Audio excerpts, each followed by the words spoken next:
When Kirsty's father, Larry, and her stepmother, Julia, move into Larry's childhood home, Kirsty and her boyfriend take a room nearby. Unfortunately for all involved, Larry's house is already occupied. Before the family's arrival, Larry's disreputable brother, Frank, used a supernatural puzzle box to summon a gang of other-dimensional demon sadists, otherwise known as the Cenobites. Now Frank requires a series of blood sacrifices to escape the clutches of Pinhead and his fellow acolytes. Welcome to another feature presentation of Midnight Double Feature, and on this episode, we'll be covering 1987's Hellraiser, directed by Clive Barker.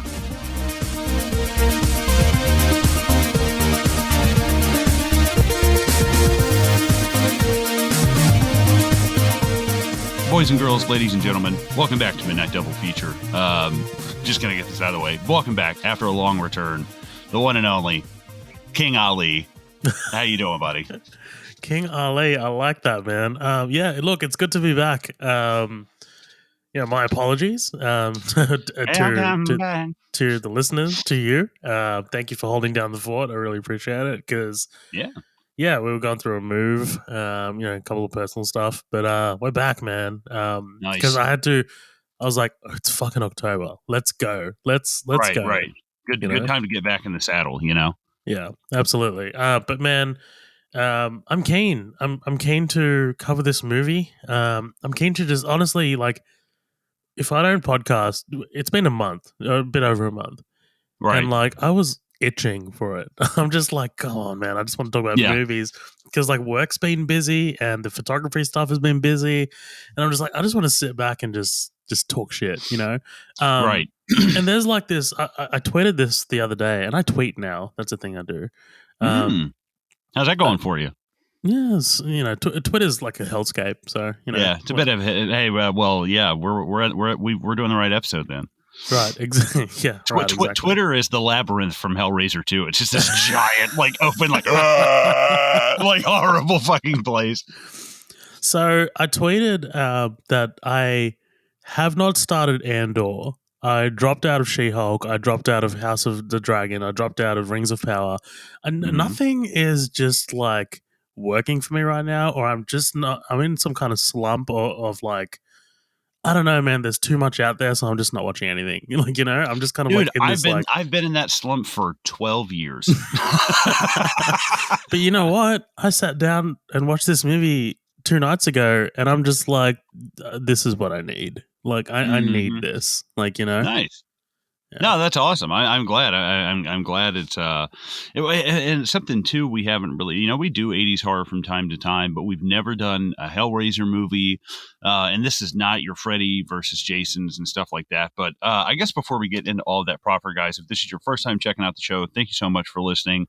Thanks for stopping by. Make sure to rate and review us on iTunes. Give us those 5 stars. It helps out the show a lot. If you want to help the show further, you can check out our Patreon. It's patreon.com/Midnight Double Feature. You can become a member of the Green Room, and for $5 a month you get 2 extra episodes per month, as well as dozens that we've recorded already.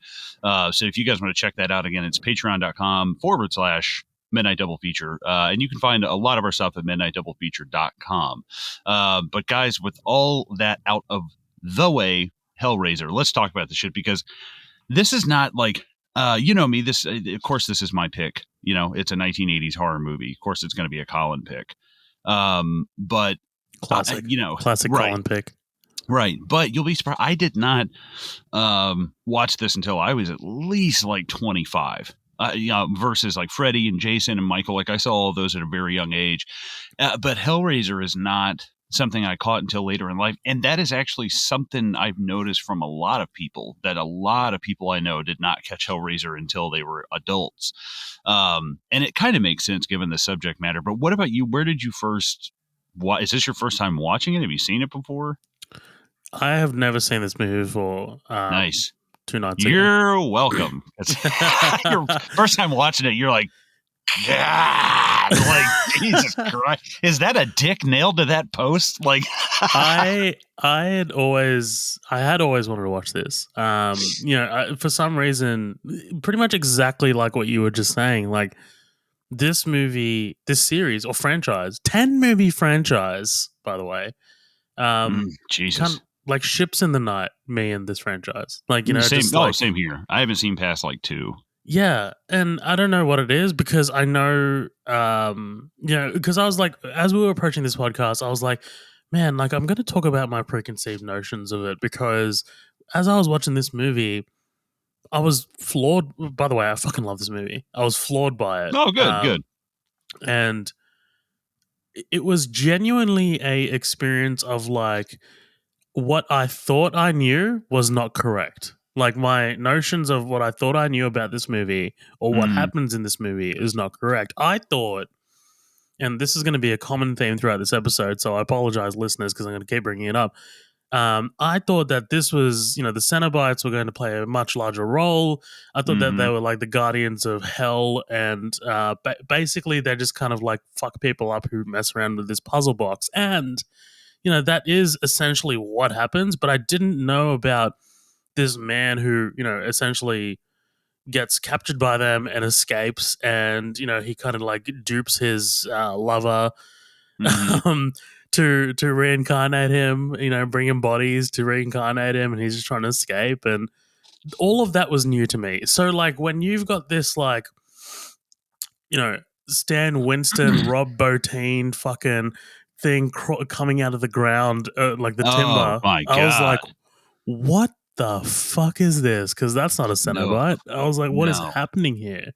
But yeah, this movie genuinely, I didn't know what was going on. Like I mean, like I didn't predict anything that was to come. It kept me on my toes from start to finish, and that made it at an hour and 37 minutes. That made it an absolute breeze to watch. Like it Yes. was, it just absolutely flies by, and it rivals. I mean, there are practical effects in here that absolutely kind of rival the thing at points. I'm just like, how did they do Mm, that? Like that looks amazing. Clive Barker, I mean, you can talk about how it's based on the Hellbound Heart, whatever, the mm-hmm. novella. Um, but it's interesting that he wrote the novella and he gets to write and direct his own Yeah, movie. that doesn't happen a lot. No, no, it doesn't happen a lot, and it's really interesting because I wonder what changes there are. Like I wonder what he changed given the budget of this movie because it's not amazing. It's only $1 million, but it did make back nearly $15 million, which is crazy. Yeah. Um, and like I said, it spawned like a whole franchise. There's a remake that's about to come out as well, that I hear good things about. So, Mm-hmm. yeah, man, I'm totally excited to talk about this movie. This was the biggest like whiplash for me on the podcast. Like like in terms of like going into a movie that I thought I knew what it was about, but in fact it was something completely different, and I really appreciated it for that. Nice, nice. Yeah. There's God, there's so many. I think there's more Hellraiser films than there are Genghis Khan, children down the Children, line. yeah, Like yeah. it's so fucking many of them. And I think Doug Bradley actually sticks it out for a while. I think he sticks it out to like 8 or like 7 or 8. I don't know. I'm talking out of school probably, but I just randomly decided I will never forget this. I was living, rented a house with some friends, and I saw that it was on like Hulu or something. I think it still is. And I was like, man, I'm going to watch Hellraiser. And I ordered a pizza. I never forget a buffalo chicken pizza. I was like, never had it before. I was like, man, that sounds good. That sounds delicious. I'm going to order a buffalo chicken pizza, sit down, start eating. And I get like 15 minutes into Hellraiser. And I'm like, this food has become irrelevant. And I was like, this is no I'm longer good, like, thanks. I'm good. I'm good. Once I saw that dick nailed to the post, I was like, okay, I'm like, I have a feeling like someone's going to get pegged in this movie, like, like Frank's gonna come home, or somebody's gonna come home and they're just getting railed. Um, this podcast is rated E for explicit, by the way. If you didn't know. If you didn't know, um, but all in all, I enjoy it a lot. I think that the ending is fucking weird with that dragon thing coming. That's weird. That's just weird. Like it really that took me like out of the movie. I was like, okay, what are we doing here? I was like, this is just a little bit too much for me. I was like, 1987, okay, got it. Like it was, it's kind of interesting seeing that there's like, what is the homeless guy? Is he like a guardian? Is he guarding the puzzle box? Like what's going on? It was just it. I was like, the homeless guy was a dragon. What the fuck? Like it was just so much like at the end, but the lead up to that, like you said, the false assumption that Pinhead is going to be chasing you around a neighborhood and you're going to turn a corner and it's not like that at all. They're like Switzerland, they're just kind of neutral. They're just, we're allies to some and enemies to others. We're just whatever we need to be. And I thought it was interesting that um I mean, it gets a little goofy at the end when she's like using the puzzle box like Mighty Morphin Power Ranger badge, and she's like catching them in her little she's catching them in her little Pokeball and stuff. That I thought was a little bit goofy, but I was like, okay, cool, whatever. She's using the box to put them back or what have you or whatnot. But yeah, it was the her turning the tables using the Cenobites against the other protagonist. Like, I wouldn't even really call them antagonists until the end of the movie. When they decided they want to take her with them, which I think is kind of bullshit. I brought in a loose, I brought in a loose calf over here, and you're trying to, put me out to pasture. I think that's bullshit. Well, at one point they essentially are allies to Kirsty, right? Right. Well, he's like, maybe if everything goes, and they're like, nah, we're still gonna rip you in half. Committee. Right. Yeah. Right. She like parlays like Elizabeth Swan and the chubby one has had his fair share of souls. By the way, like he does not need anymore. Yeah, Butterball. Yeah. Yeah. That's what he's credited as. He's called Butterball Cenobite. I looked that up, and there's Chattering Cenobite, and I love that one of them is credited as female Cenobite. Like that's a defining aspect. Right. Yeah. And I think they go into I think Hellraiser 2, it goes into a lot of their backstories, and you actually see what they look like as human beings and stuff. It's pretty interesting, but all in all, I like it. I think it's a good movie. But there's parts of it that are, pretty dated now, but like you said, the practical effects look amazing. It's a lot of the digital effects that are, pretty dated, for 19. I love the electricity around the box. I love like that kind of that like T2 kind of lightning they have going on in the movie. And I like a lot of like the practical stuff, like towards the end of the house just caving in on itself and shit. And again, it takes you through a loop, because not only is it not that Pinhead is just this deviant who will, he's kind of like this thing that will come if you beckon him. It's like a murder, like the telltale heart, like murder mystery of it all. Not even a mystery really, but I feel like you could have told this story from like a neighbor that lived next door, and it's like, I see my neighbor, she's bringing men home and they never come out, and I hear screaming and stuff, and it's like and then you figure out what the fuck is going on.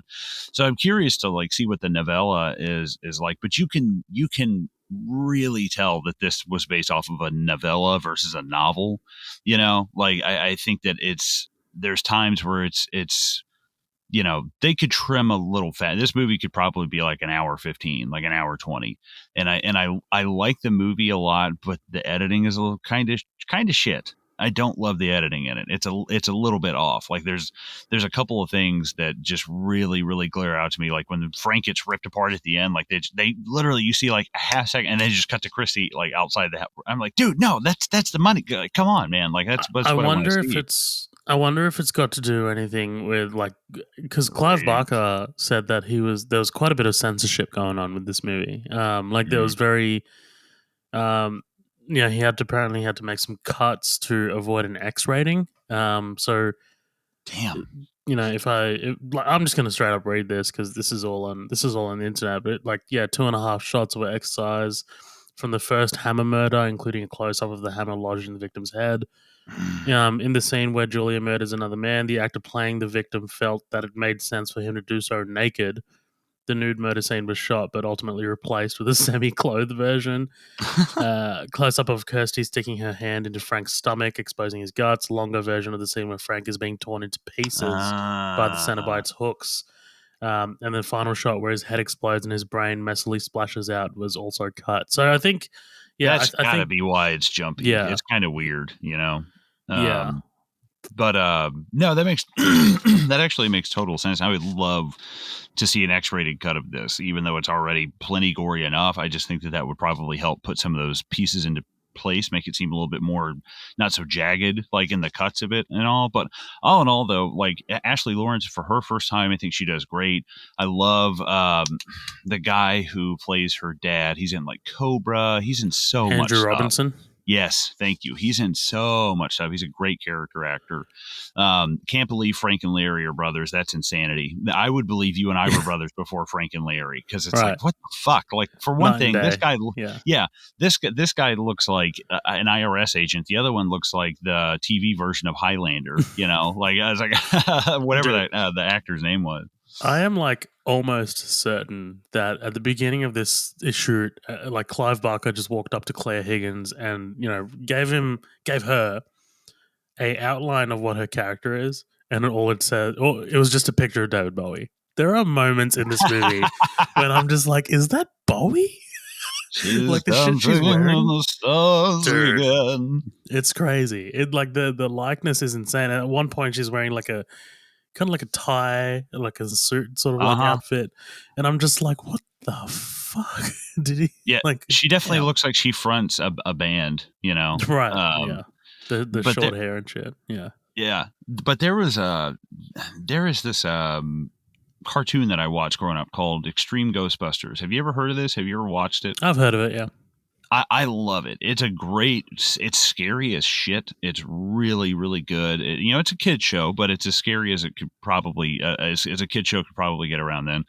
But they had an episode where, these new Ghostbusters, it's like these 4 like kind of 20 somethings led by Egon and Janine. And there's an episode, there's like a crossover with the Cenobites, where they actually have like this, they end up fighting like the Chatterbox guy and the Butterball, and I think it's based off of a guy who is writing like he's supposed to be like R.L. Stein, like the Goosebumps books, like he's writing these things and they're coming to life and they have to like stop him. I was like, dude, this is like Goosebumps and the Mouth of Madness, Ghostbusters, Hellraiser. I was like, Jesus Christ, like how many crossovers can this episode get? But if you ever get the chance, definitely check it out, because it's a fucking great episode of Extreme Ghostbusters. It's actually a lot scarier than you think. Have you seen why? I mean, cool. Is the new one out yet in Australia? So the new one came out in the States yesterday, but it doesn't come out in Australia until the end of the month. Oh, okay, gotcha. That's what I was wanting to watch it before I actually recorded this, but I ended up not having the time to do it and stuff, because I had to watch Deep Blue Sea. Thanks for that, Zoheb. Why did you have to watch Deep Blue Sea, Colin? Because we're recording it for our Patreon right after this, and you can find that in many other episodes that Zoheb has subjected me to, including Final Destination 2. I love that episode. I do love Final Destination 2. But enough about that, guys. Let's jump into this movie proper, and let's start off with our first scene here.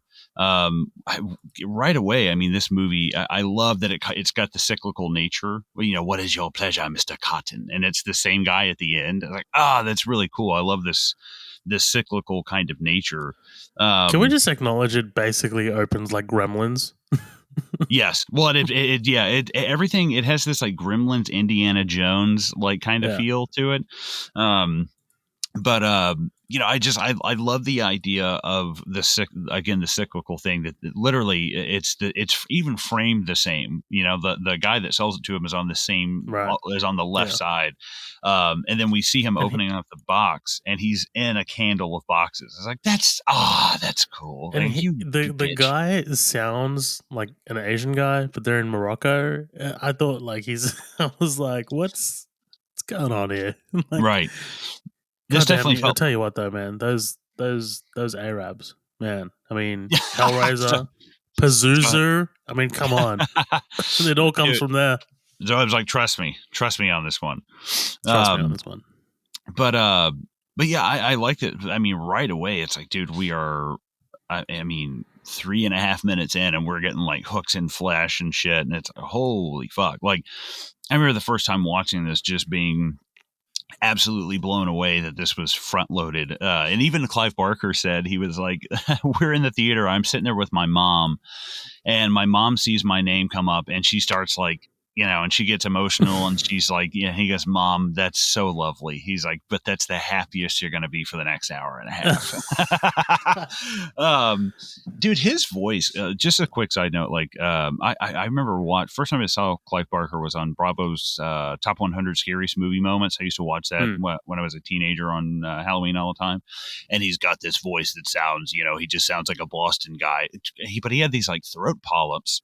And now he sounds like this lovely, and it fucking blew me away. Like, and it was just this weird thing that I had no idea that Clive Barker, I mean, he sounded like Bill Burr smoking a pack a day for 25 years. And then all of a sudden he sounds like Queen Elizabeth. I was like, holy shit. And I'm glad to see that they got all that shit like cleared up, because I know he's had some health problems and shit, but Queen Elizabeth is the only British person you could make that analogy to. Like, that's absolutely. Absolutely. He sounds lovely. Hell, put him on the throne. You wouldn't even know she's gone. He sounds fantastic.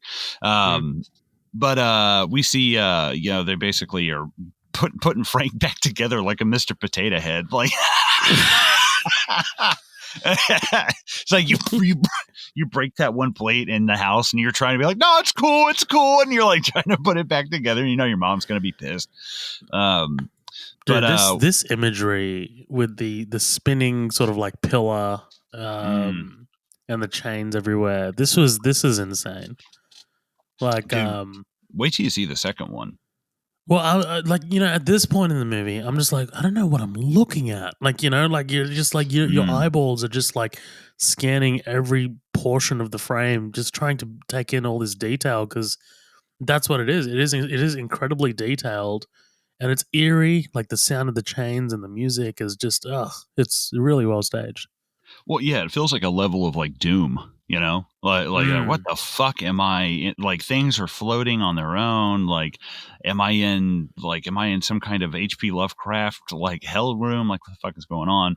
But then we get introduced to a lot of our main characters here, Julia and Larry. Which how the fuck did these people meet? Like, this is one of those couples that's married, and you're just like, there's just, God damn it, like, why? Like, why are you married to them? Well, I mean, we know why they met, because Julia was banging Frank, I guess. Well, actually, I don't know. What's the timeline on that? Right? See, no, because I think that she only meets Frank through Larry. Through Larry, yeah. Right. Okay, I believe that more. Yeah, right. Yeah. And I wonder, it's just one of those, like, I mean, one of those people that just kind of float through life, and then they meet someone who's like like an arsonist, and it's like, hell yeah, I'm just gonna burn shit down with you, and they just go fucking nuts. Are you talking for experience? Is that what you're doing? Dude, there was a couple of people I went to school with that were like cool as cucumbers, high school, middle school, went to college, and then in their 30s were just like, I'm gonna do a bunch of pills and sell drugs. And it's like, what the fuck is wrong with you? You got it in the wrong order. You do that shit when you're young, I'll tell you what, though. Claire, is it Claire Higgins? Yes. So Claire Higgins, her performance is actually pretty good, like, in these opening moments, because it's pretty subtle. Like, when they walk through the door, like, she's kind of like, not really maintaining eye contact. She's kind of like, her eyes are darting everywhere. You kind of get the sense that she's sort of hiding something a little bit. There's a little bit of like, I don't know, like there's something's a bit off, No, for sure. There is an absolute distance between them, and I think even on like a subconscious level, the fact that she's English and he's American, like there's this weird, that you feel like there's an ocean between them. You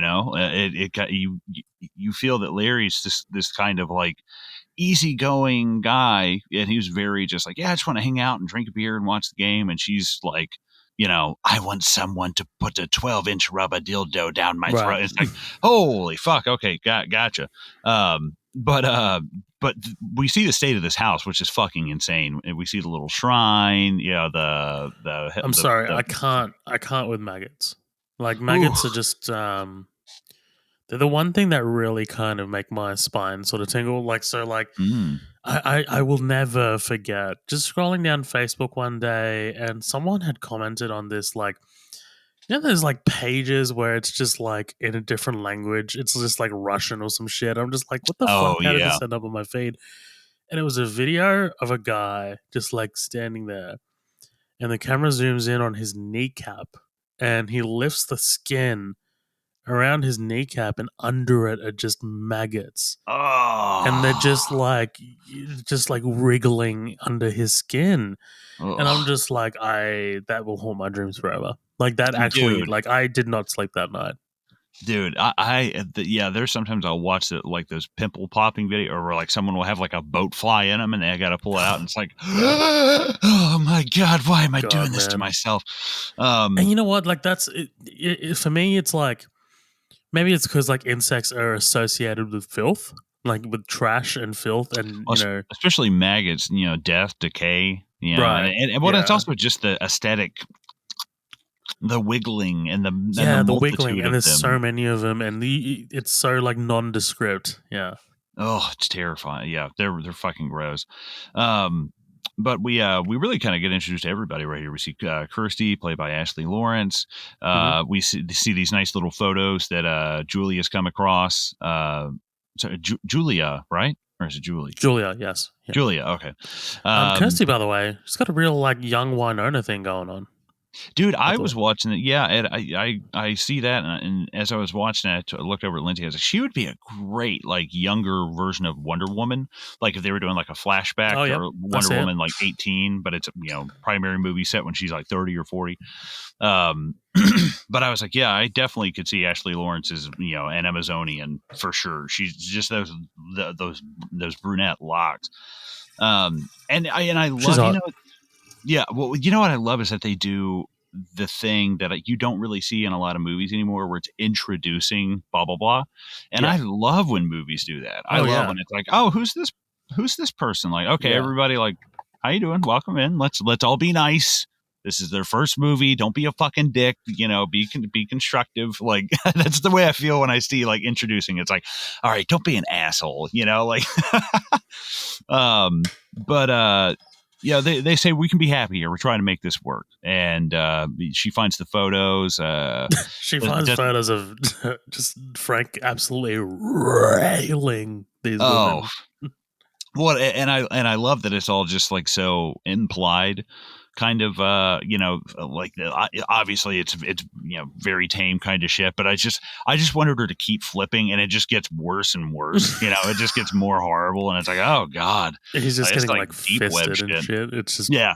Yeah. It's just him with his ankles behind his head just being spun. Like and um then like she keeps going, and there's a image of like her mother. She's like, "What? yeah, it Excuse just me? gets worse. It's like Gerald Ford spanking Lee Harvey Oswald. Like it's just Oh God." insane, like awful shit. One thing that did confuse the shit out of me was I was like, is this movie British or where are Yes. we?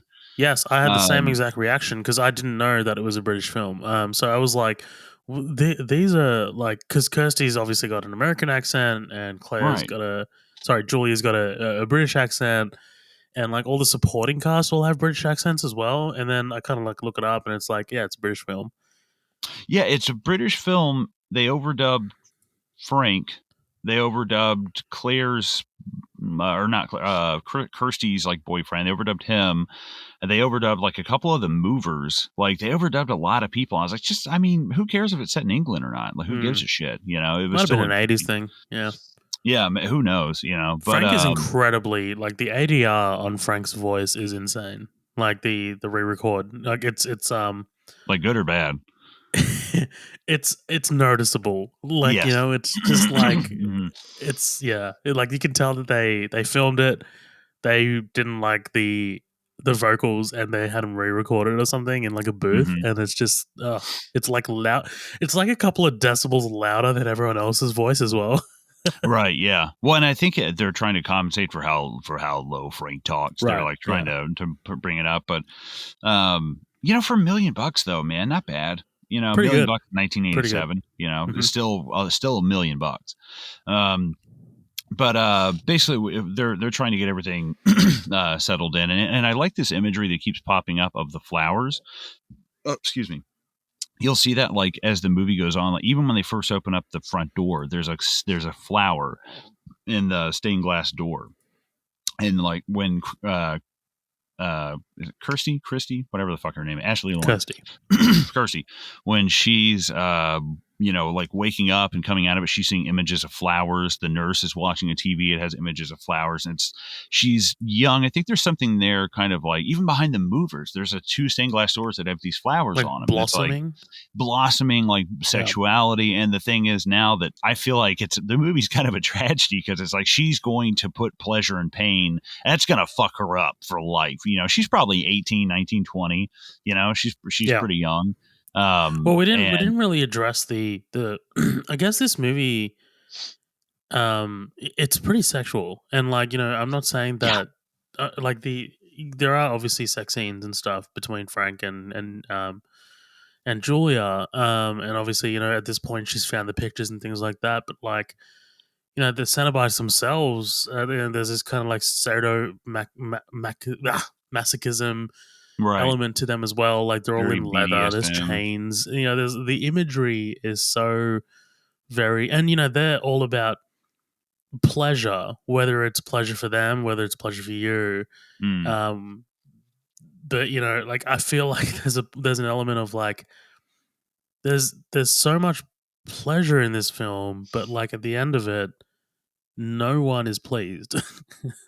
Right. Well, and it's like the links that one will go to for that pleasure, and it's like the permanent links that someone will go to for temporary pleasure. And it's kind of like a fleeting. It's the people, like you said, it's never enough. Which is insane. It's like you were shoulder deep. You had one arm in one hole and one arm in the other one, and you were making them touch in the middle, and it's not enough. It's like fucking ridiculous. But we see them moving in the next thing. These movers. Can we talk? Hold on, everybody, pull up a chair because this is. I get it. Like but there is something about it that when he's like, "You got any beer?" I was like, "Okay, that's being a bit presumptuous," And then as she's walking up the steps, one of them is like, one of them is just like. Oh, Jesus. One of them in the back, I'm pretty sure, is Arthur Lee Allen from Zodiac. Like, what? Like he's just in the back. Like, actually? Oh. No. Oh, like, okay. What? Because, dude, like, one of them looks like Rob Riggle, I thought. Yeah. The dark haired guy. You got any beer? Like that guy? Dude, like, he is just like, they are horned up. Like, I mean, talk about pleasure in this movie. Like, god damn, like this is their pound of pleasure. Right. Well, and it's also, again, like you said, it's tapping into like all the sexuality and stuff, but it really shows, they just don't give a fuck because like they see Julia and then Kirsty comes in and then they're just like, oh, she has her mother's looks. Like, oh, her mother's dead. Like it's ridiculous because I get it. Presumptuous, like, hey, you got anything to drink? Like, I've had delivery guys, I have to walk up flights of stairs and stuff, and I'll tip them, get them something to drink and stuff. But literally, you haven't done anything, guys. We've been working for 15 minutes. Stop asking for beer. Like, it's like Frank just like got these guys outside of a fucking parole office or something. It's hard work, man. They live in Britain. It's tough. Yeah, it's tough, real tough. But we see a little bit of this kind of back and forth with Julia and Frank. We see Julia kind of avoiding Christy, and she takes the picture and she rips that woman out of it. So like obviously we're getting the setup of exactly how far Julia will go for Frank. And this is before excuse me, this is before he's even asking her to fucking do anything. But I do, as much as I've kind of hated on the editing, I do love the shot of the movers. Like it's like them in the frame trying to push the bed up as Larry's on the top of the thing. And like as they're moving the bed, his hand rips the nail, and it's like simultaneously the pain and pleasure happening. but it fucked with me in the head because I was like, oh, tits. And I was like, that fucking no. Fuck. Like as soon as you didn't know what emotion to feel, to dude, experience. it was like somebody hit me with sweet and sour at the same time. I couldn't, Yeah. my brain, because as somebody I've literally had to pull a nail, like shot myself in the hand with a nail gun. I've had to pull that shit out.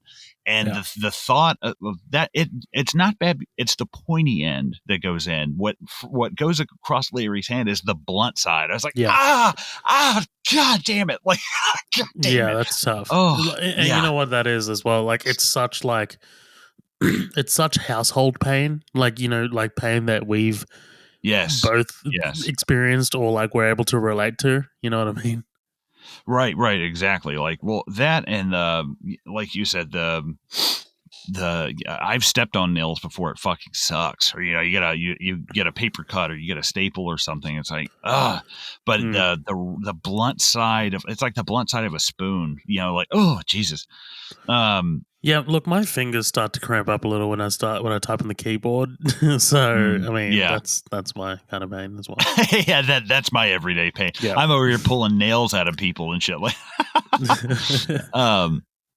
But we see Larry can't stand the sight of his own blood. Wow, I don't get me wrong. I have seen people have trouble with blood before, but this is just like I think they're trying to set up the fact that he's pretty pathetic. Frank is like come in, take charge, confident. Larry's like I can't look at it, I'm gonna die. And he just kind of reminds me of Marty's dad from Back to the Future. Just a fucking loser. Yes, he is kind of like Crispin Glover. Yeah.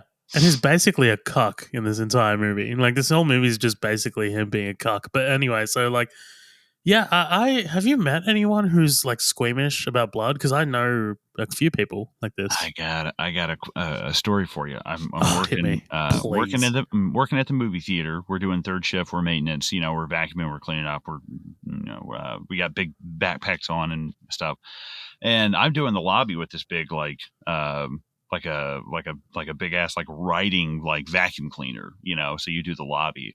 And one of the guys I work with has the backpack on and he's doing like the sidewalls of the carpet, and he clipped his toe on a bench that was in the lobby.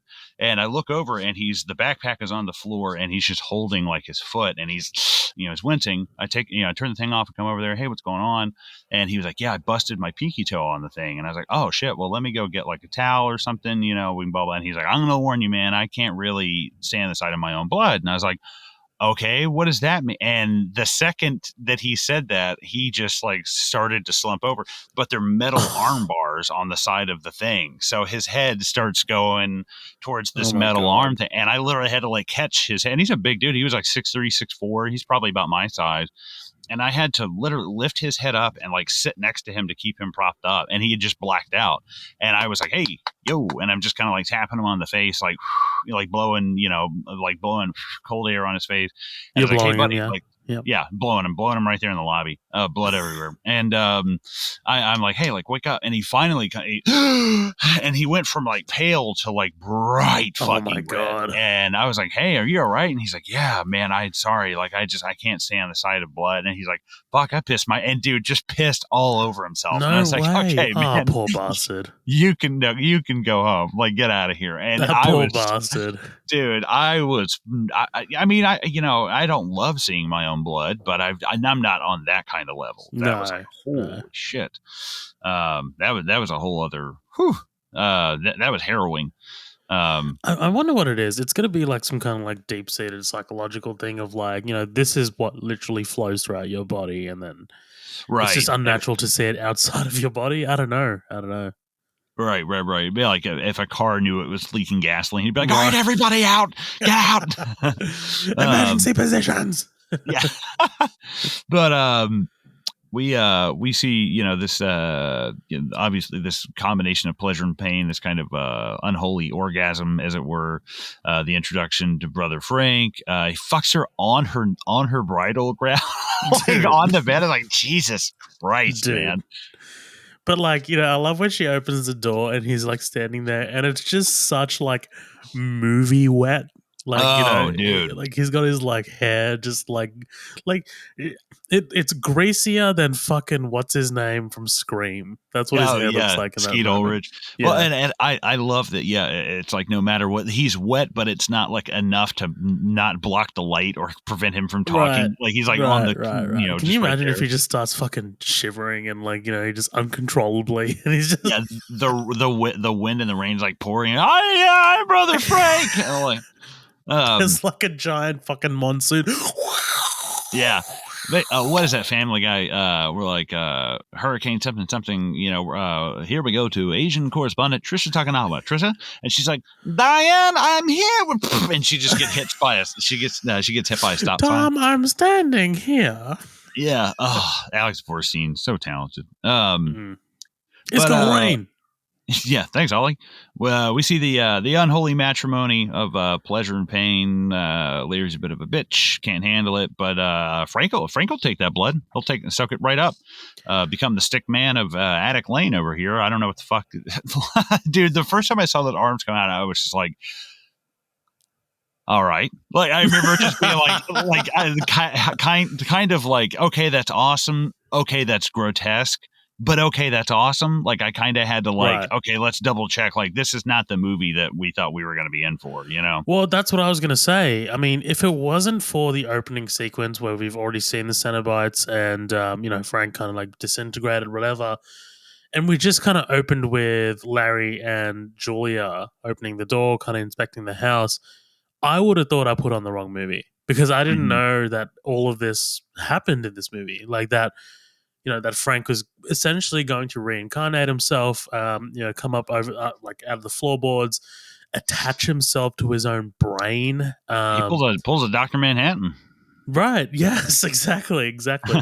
um, and yeah, this was insane. Like this whole sequence is fascinating. I was on the edge Yeah. of my seat. Like I was like, this is like, because the practical effects here are like Thing level. Oh Like yeah. I'm just like, And this looks very this Rob Bottin. the scream at the end is like and Yeah, as the music like crescendos, it's like God, that's it's fucking great. brilliant. It's a outstanding sequence because you also don't know what you're looking at. Like when they're Mhm. like when you're looking at the brain, like there's kind of like a really close up shot of it, and you're trying to figure out what this is because at this point it's not a humanoid. It's not a a humanoid shaped thing that's coming out of the ground. It's just something very nondescript. Like you don't know what it is. It's some kind of creature. And you got a close up of the brain and like all these this membrane kind of like wrapping over it, and it's like, man, how much KY jelly did they use on this thing? Oh, dude, it's insane. Like I'm amazed whenever he lifts himself up that he's not like and just like Right, fucking eat shit into the ground and like he disassembles into Lego pieces and he's like, God damn it! Like, right. has to And then put I himself back realized that together. like it's a spine connecting to the brain, and I was like, oh shit, Oh, that's fucking awesome. And we cut back to the rats just cowering in fear. oh. It's good stuff. For me, it's the ribs. When the ribs start, Mm. like I'm like, oh man, that's rad. It's pure horror. Like they don't do this. They don't Mhm. do stuff like this anymore. Yeah, well, this is an R-rated Humpty Dumpty. Just putting them back Oh, together again. well, there It's you go. just there you go. All the king's horses and all the king's men. Hellraiser's going to rip your asshole apart again. Right. At this point, I was like, there is a drugger in your attic. So, Yeah. like there is a straight up, like, I mean, those things are supposed to live in crypts. Right, exactly. Those things are supposed to live subterraneanly. I don't even know if that's a word, but like, you're not supposed to be in the attic, you No. goddamn drunk drugger. What I love the Draugr from Skyrim. They basically sing like the Dark Knight Rises theme. The whole, Yes. um, but but yeah, we get this dinner scene, which is again the presumptive. Like it just again, I think what you're saying. I don't subscribe to like the whole. I hate when people alphas and betas and stuff. There's definitely cucks, and it's like, okay, dude, you're a very passive person and will just kind of let anybody lay over you. And when your daughter is sitting there, it's like, oh yeah, it's too much. I won't be able to stand up. So lie down. Like, at what point do you not? I feel like there's a brief pause, and I go, What do you mean by that? Like, because at first, it doesn't mean anything. Like, I'm not thinking like anything like my mind in the gutter. I'm just like,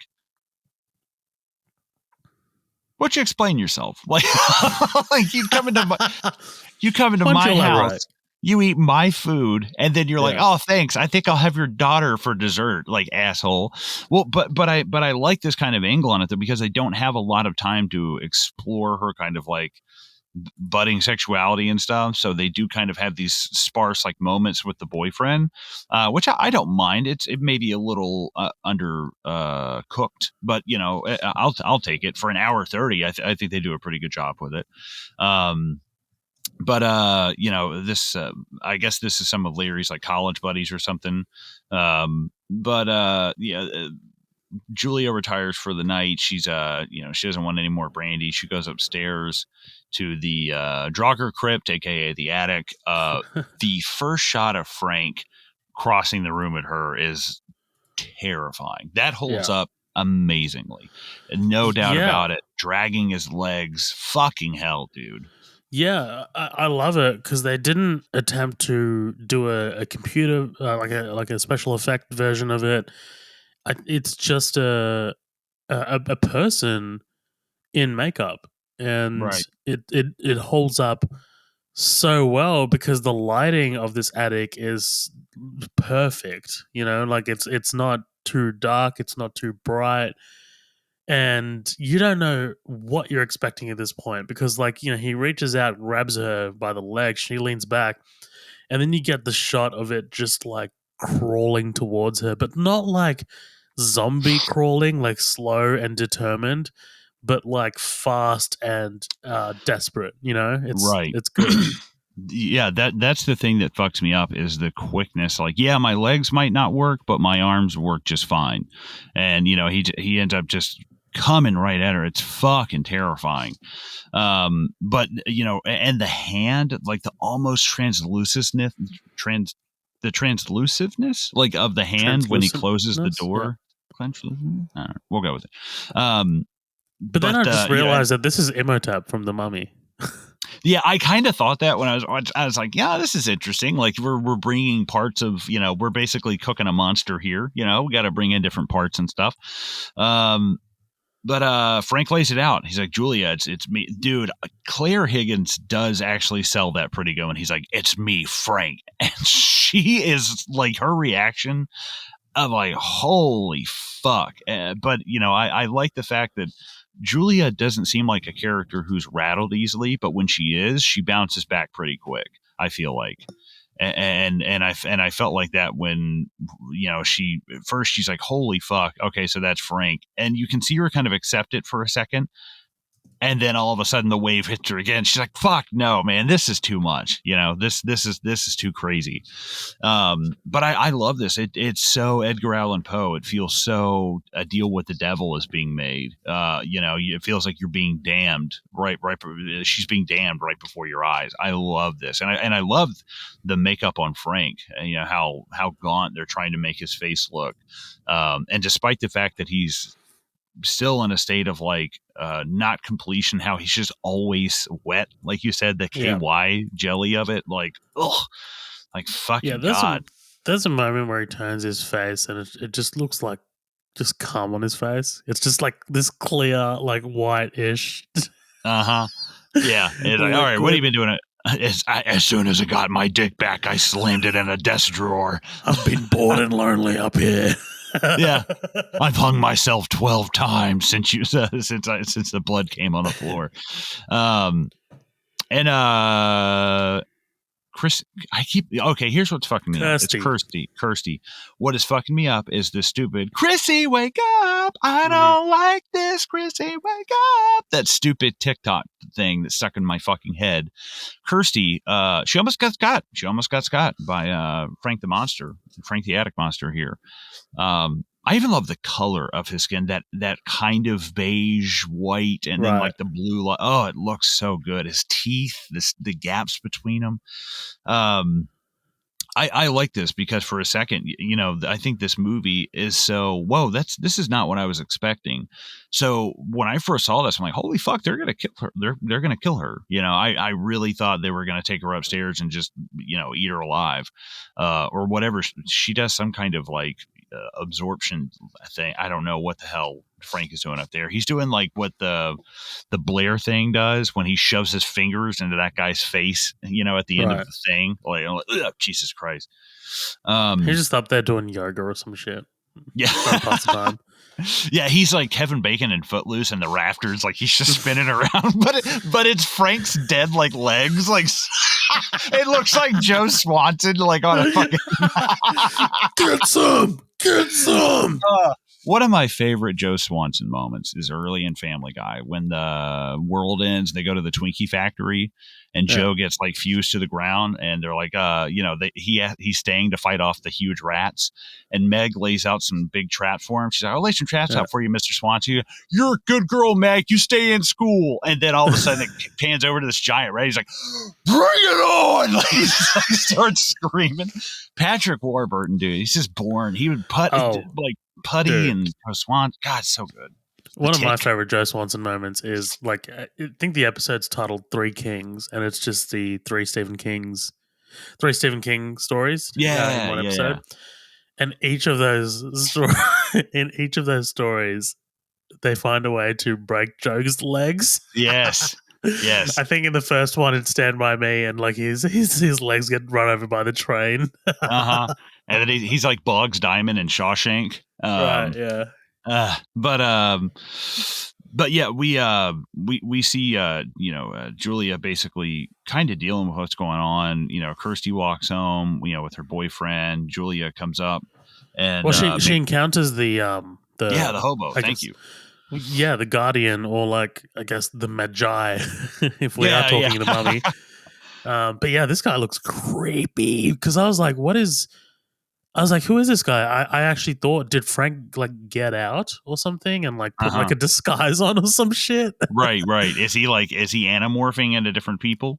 Right. But yeah, like turns out, I mean, like he just kind of like looks at her, and she obviously clocks him as well. And then she kind of makes out with her boyfriend in like this underground area. But like, yeah, at this point I was just like, how does this guy factor into the story? I don't know who this is. Right. I like this idea of like a guardian, but I just wish like the weird thing of turning into a dragon, like I just wish he'd been like a fifth Cenobite. Like at the end he turns into like, I'm not part of like the cops, I'm part of like internal affairs. I'm just here to get the box and go. Like I'm not here to fuck with you at all. Just because I also think a fifth Cenobite would have been kind of cool, the 5 things in a pentangle or whatever. But yeah, we see Julia make her deal with the devil. She says, "Hey, I'll do it." Chrissy's nightmare is great because I love the visuals of like the baby screaming, like the feathers everywhere. She looks like 11 when she's in like bitchin' mode. Like she has like her hair slicked back and like the dark circles around her eyes. Maybe that's also another thing. She'd be a great like a more adult version of 11. I think would be kind of cool. Or like seeing like jump cuts like back and forth. But the moment that like you're like, okay, so that's a body under there, but what the fuck, like where is this screaming baby, and there's just something about like, it's rare that movies really do get to me with stuff like this, but there was a point with that baby screaming that I was like, God damn it, that's getting irritating, man. Like it was actually pretty fucking effective.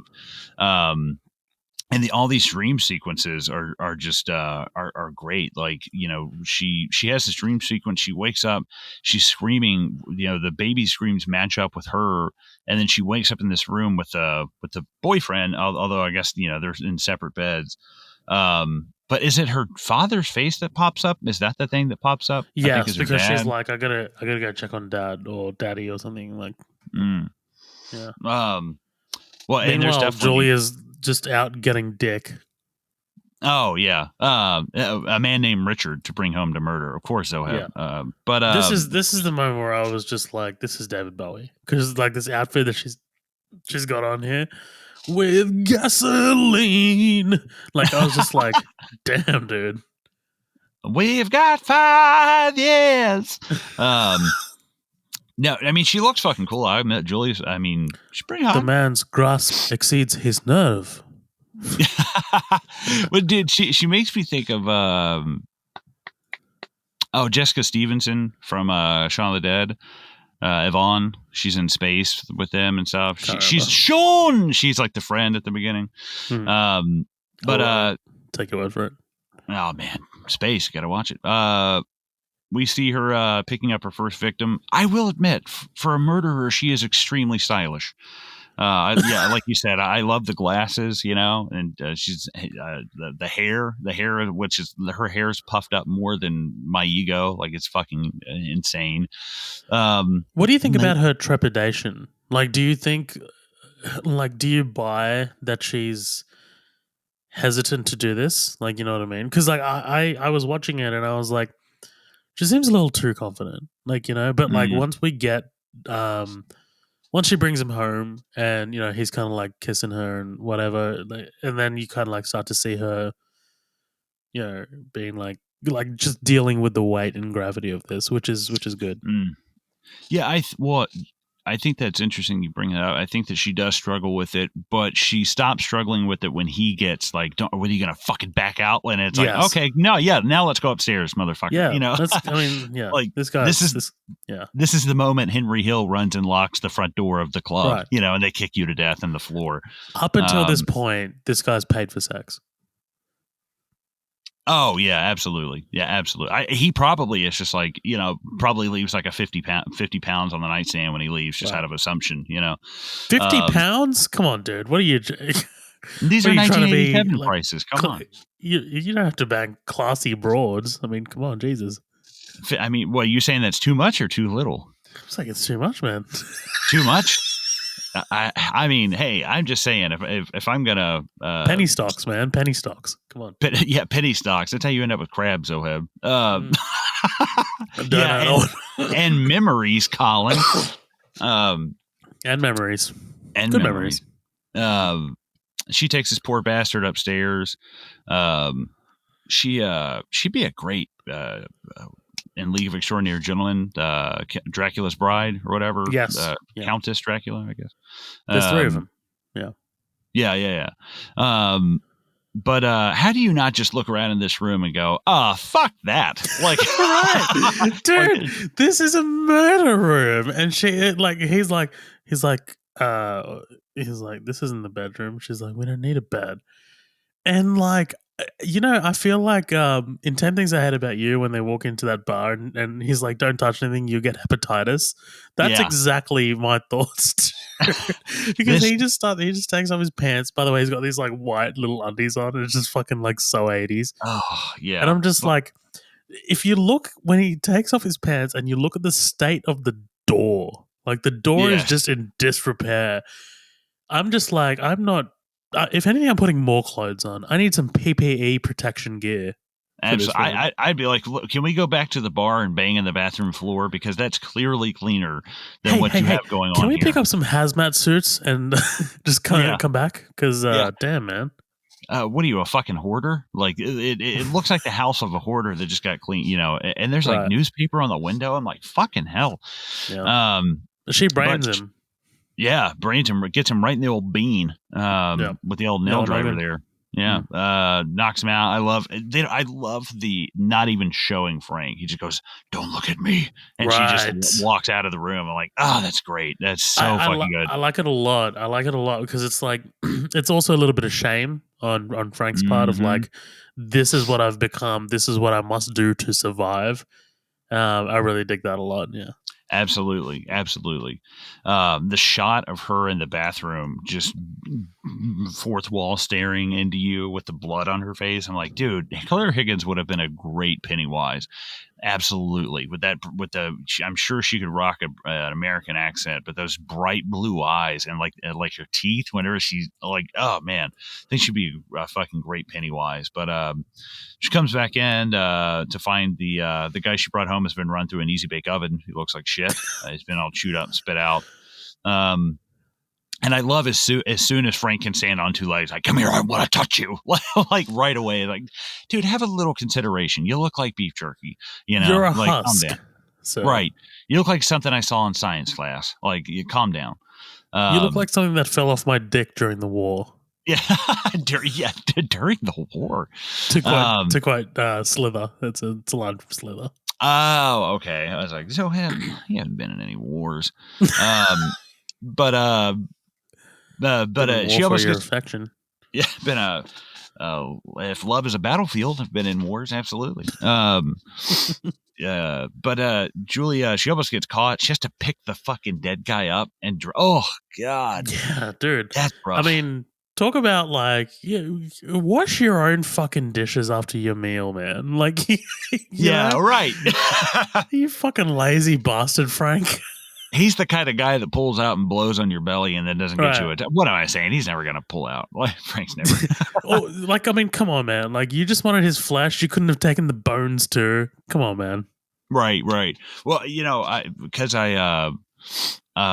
like the duplicity on Julia's part, because there is this kind of like, I don't want to get caught, but you do get the sense that there is a kind of, at least maybe at first, like you said, a trepidation, that she actually doesn't want to be a part of this. There's a small part that you think is just like, man, this because Frank would have no problem just getting somebody in the old noggin with a hammer. He's probably done it for fun before. But with her, it's like, this is her first kind of like, I think she's being a little naive about to what extremes Frank takes things. She probably thinks like, oh, he'll handcuff me to the bed and blah blah. It's like, no, he's gonna like shove a broken jar in your vagina. Like, it's gonna be bad. Like, it's gonna be pretty bad. And I think she's kind of like naive about to what extremes Frank is taken this, or maybe she just doesn't understand the full extent of, obviously she has no idea what the hell like a Cenobite is or anything. No, not at this point, but like, I think, let's see what you think. So what do you think about her complicity? Like, do you think she could have asked more questions? Like, I feel like she accepted this really quick, like what she needs to do. Yeah, I think you're right. They definitely do try to pitch you on this really quickly, but they have done a pretty damn good job of like setting up. Like, without the setup, I feel like this movie just does not work. Like, if they tried to rush this, I agree.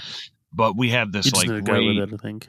right. Well, and I think the reason why that gets driven into our head, that subconsciously we know that it's realistic that Julia is going to say yes to all this stuff, is the moment of the orgasm and the pain is just kind of drilled into our head with that nail. It's like we know that, to the extent of that what she's going to go for Frank, or what she's going to do for Frank.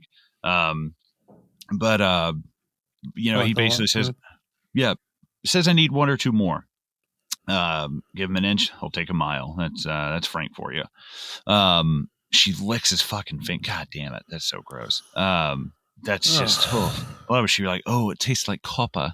Like, it tastes like sinew. Oh, did you have tiramisu? We see Christy at her job at the pet store. That guy eating the fucking bugs. It's just like, I get. I don't know. I like this character. It's cool. I like that this guy's walking around the whole time. But it's just, I don't know. To me, it's just kind of a look at me. I'm weird. It's like, okay, we got it. Like, have you ever seen The Craft? You ever watch that? No. Great movie. But there is a very similar kind of character. And I'm like, why is this person in here? It's just to add this kind of like creepy extra like layer of shit. Well, at this point, I would have just chalked, like, if I was Kirsty working in this pet store, I just would have been like, oh, some can't get rights walked in here and just started eating bugs. Yeah, well, except for the fact that she's seen him a time before. Yeah. That's not okay. Yeah. Now this is getting a little bit weird. But we see Julia kind of do it. It's I don't want to say a montage, but it is kind of like I like how this is handled. The way that and I'm getting a little far ahead, but the way that the next couple of deaths are handled are very like, I feel like it's this nice like wave of like bounces and stuff. But Rapid before we fire, yeah. right, but before we get to that is which he actually has this little moment with Frank, and he does kind of explain like, hey, what the what the Cenobites are after she, obviously after they beam this guy in the skull. But she says, "You promised me an explanation." He shows her the Tesseract. Oh, I'm sorry. I mean the Lament configuration. But he says it's dangerous. It opens doors. What kind of doors? The doors to pleasure, doors to the pleasures of heaven and hell. I didn't care which. And we finally The get this sliding kind glass of door. yes, yeah, the sliding glass door. The sound it does. There are a couple of parts that make me laugh when it's Frank being hung upside down and he's like, pain and pleasure, indivisible. He's like, Yeah, like, dude, that's what I was just about to say. It just sounds like Schwarzenegger just like getting ready for like for lines to run some lines. and they're like hooking, these giant meat hooks in him, and he's just like, like, but it's the echo and the reverb as well. Right. It sounds like someone took audio of like babies like cooing and cawing and like slowed it down and put reverb on it. But he says, they won't get me back. We got to get the fuck out of here. We got to get out of Dodge. And we're going to be making a run for it. It's like a prisoner that tricks one of the female guards into running away with them, we actually had that happen in Tennessee, like not too long ago. It was pretty crazy actually. But a prisoner tricked a guard. It's like the show that I watched recently, Escape at Dannemora. I think it's based on a true story, actually. Oh, really? Those cases are always. I wonder, is it like a reverse weird type of like Stockholm syndrome? Yeah, something? I think so. There's a little bit like in this Dannemora show. It's directed by Ben Stiller, actually. Yeah, she's kind of like she develops an attraction, or she being the prison guard develops an attraction, and obviously they use that to leverage their way out of there. Yeah, pretty crazy. Great show, by the way. Miniseries, just bang it out. It's really What's great. it called? Escape at Dannemora. It stars Benicio del Toro, Patricia Arquette. Yeah, it's solid. It's great. Oh, I love Patricia Arquette. She's great. Yeah, yeah. You I love need her to in watch. this. I need to watch The Act that with Joey King. Apparently, they both I've seen crush it that. in that. It's Is it good? it's fine. Okay. The think true it might have story been- is insane, actually, of that. It is. It's an insane story. But yeah. Oh, also Paul Dano is in that as well. God damn. Yeah, it's awesome. But we get Larry. Larry almost gets got. Frank has a bit of a meltdown upstairs. He starts throwing a little bit of a temper tantrum. He wants to be let out. He wants to go for a walk. He's been a good boy. He wants to get the fuck out of the house. And I like this. Again, we're going back to the trepidation of Julia. What is it? It does kind of, I feel like from just a logic point watching this movie, I'm like, yeah, why don't you just kill Larry and his stepdaughter, like what, or his daughter, why don't you just kill the two of them and be done with it? And that, Frank is going to do more with her than just kill her, obviously, that's, I think it's pretty much implied that Frank's going to rape Christy at some point, Wait, really? Is that a thing? I didn't know if I caught that. The whole like come to daddy, and at one point he literally goes come to daddy, and it's like, wait, you mean this? Literally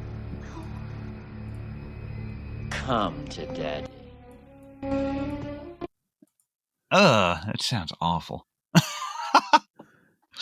It's because it's Frank as Larry, but it's still the actor as Larry, and it sounds so like kind of pitiful in his voice. And Larry, Frank, it's come to daddy, but come to daddy, like it sounds so like limpish.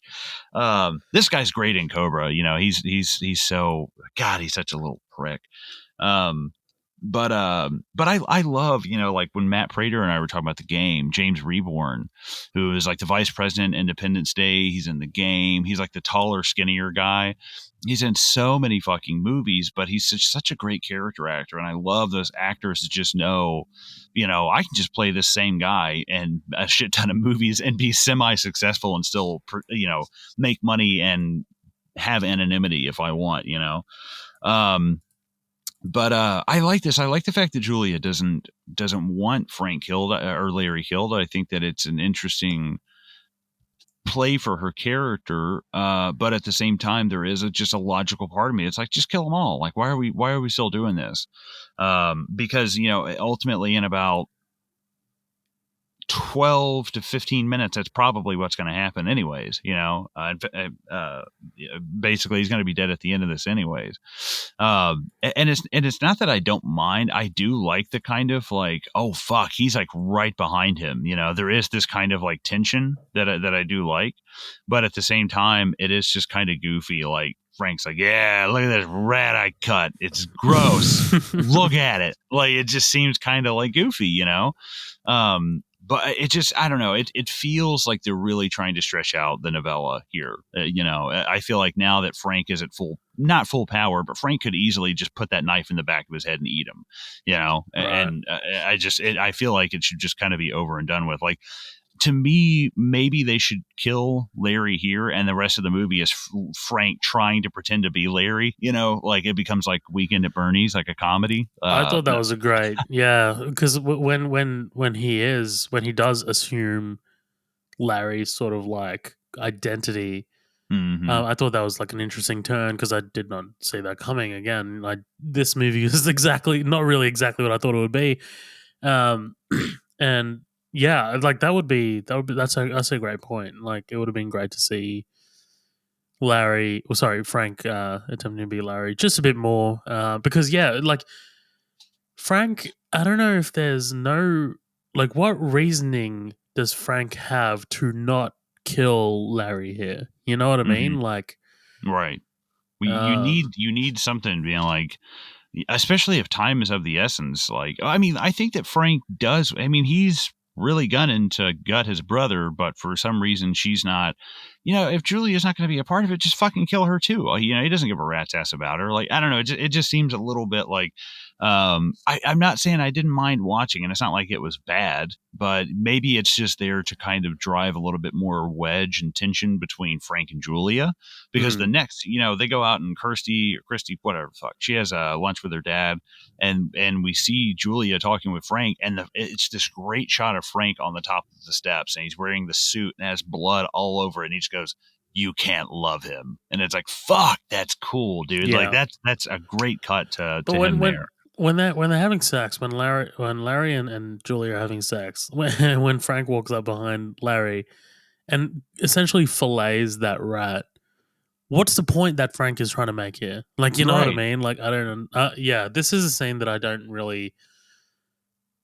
I mean, I don't understand the intention of it. You know? Right. And he even says, "Where's the harm?"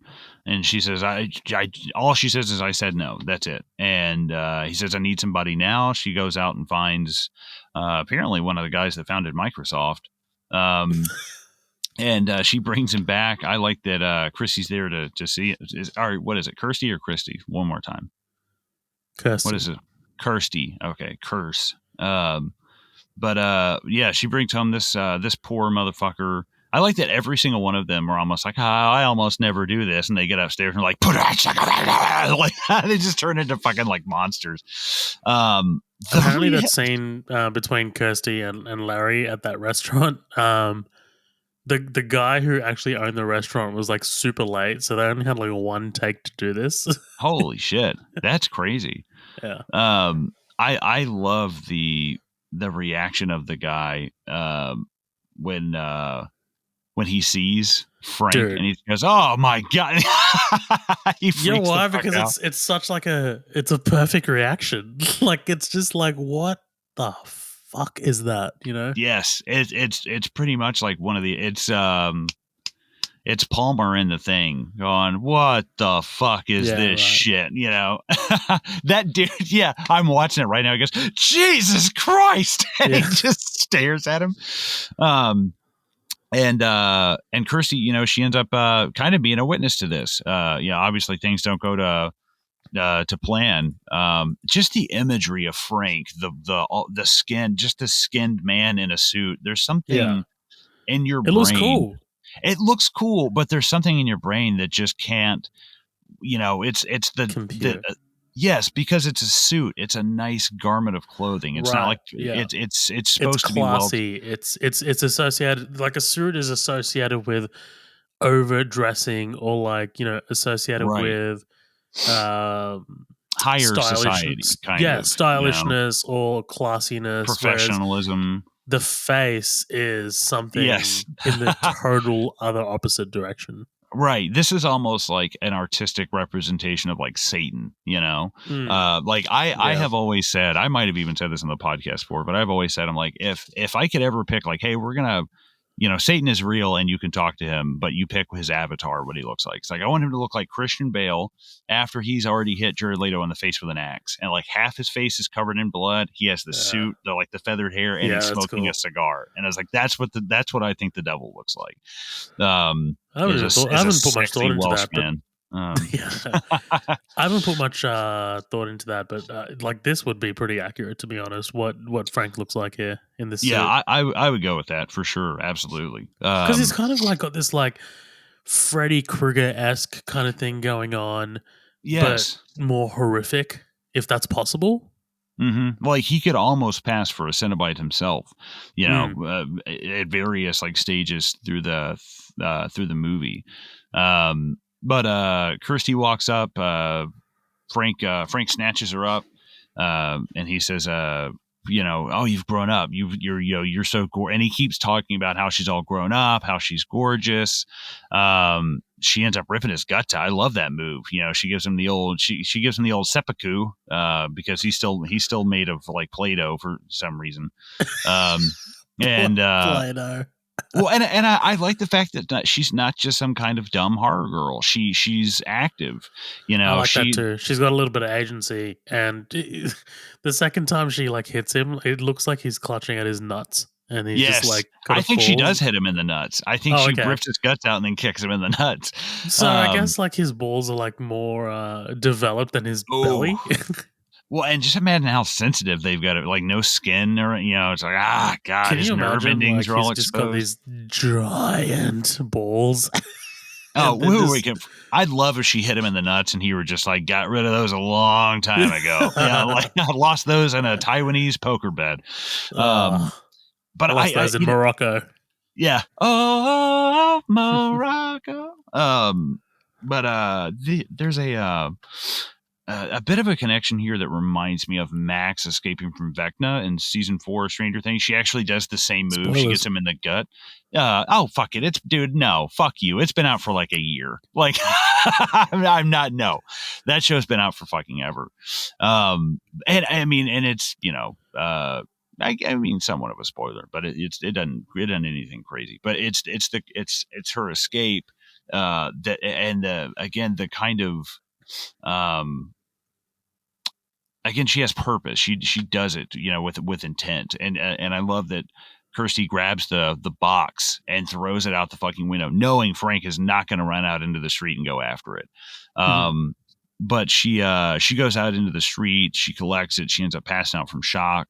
I like this. This felt like a really natural, I feel like in a lot of movies, they go back and they go to their friend's house and their friend's like, what are we going to do? And they're like, okay, we're going to blah, blah, blah. And it's like, no, I would pass out in the street from shock of seeing my skinned uncle eat another man, a la Lovecraft, horror. I would fucking black out too, and this feels pretty, normal to me, but it almost like the hospital itself, I was like, is this a dream? Is she in some kind of weird hospital, like Hellraiser world? Like, did you feel that at all?